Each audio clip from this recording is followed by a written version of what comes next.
Oh, sorry. And boom. Hi, Christian. Hey. How are you feeling about your film? I have no idea. It's terrified. You know, you lose all objectivity. You know, you sort of you think you've made something that's good, but you've got, it doesn't belong to me anymore. It belongs to the world. It belongs to the audiences. Well, it's not my intention to compound your fear, but while I found your film very entertaining, I do have some issues with it, which I'll bring up in a couple of minutes' time. Okay. But just so you know. Okay. Just firstly, okay, so you in this movie, you've got cities on tracks, you've got cities on the water, you've got cities floating in the sky, and it all looks photorealistic, as though these incredible visions actually exist. Have we reached that point in cinema that Stanley Kubrick spoke about where if it can be imagined, it can be filmed? Yeah, I think we have. I think we have with... I think the last sort of, the holy grail is still a completely convincing digital human actor. I think that still has slightly eluded us. But it's all you know, it's only a matter of time. To what degree did you direct under direction?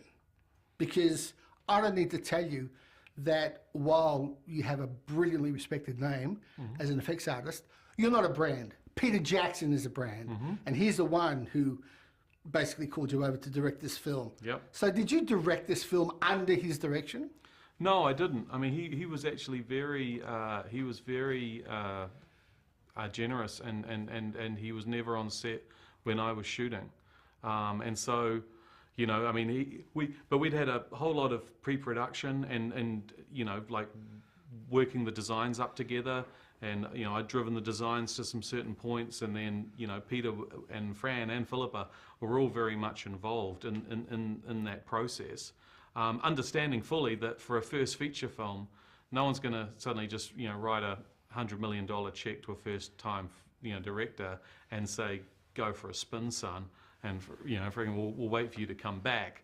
So it was very much, it was very much guided in that capacity. But they let me direct the film. But I also had the support of a great second unit crew. And so when we reached, for some of the more complex action stuff that's just time consuming, given our production schedule, you hand that stuff off to stunt choreographers. And you let them, sort of deal with it. Okay. Now, again, given the scale of the film and the fact that it is entertaining, especially compared to films like Fantastic Beasts, which is an unspeakably awful film. I haven't seen it. But I'm being very clear to you. Yeah. I'm distinguishing that type of big budget film from this one, which I think is an entertaining film. But having said that, I have a criticism of the film, and it's two words, and it's the same word. Same. Same. Yeah. Now, there are so many references in this film to other movies that you see, Star Wars especially. How do you respond to that claim that although a film looks quite impressive, it's kind of like Star Wars on wheels? It is like Star Wars on wheels. Yeah, no, it is. I mean, but I would say it's same different, right? I mean, that's what audiences hope to go see. The same thing but different, even though they wouldn't like to admit that, they do. And so I haven't seen anything like this on screen before. I haven't seen a character like Hester Shaw before. I haven't seen a relationship between Hester Shaw and Shrike before. I mean, I've seen a Terminator 2 relationship between a Terminator and a boy, but I've never seen a resurrected man who's a robot, part man who's haunted by his own humanity, raise a child who's had her mother murdered. So I sort of dispute that. I don't agree with the same at all, but I do agree with the same but different. Right, variations on a theme, sort of thing. Absolutely. Okay, that might be a better way to phrase it. Now, just quickly, I was also a little bit. I wish the film was a bit more fun to watch.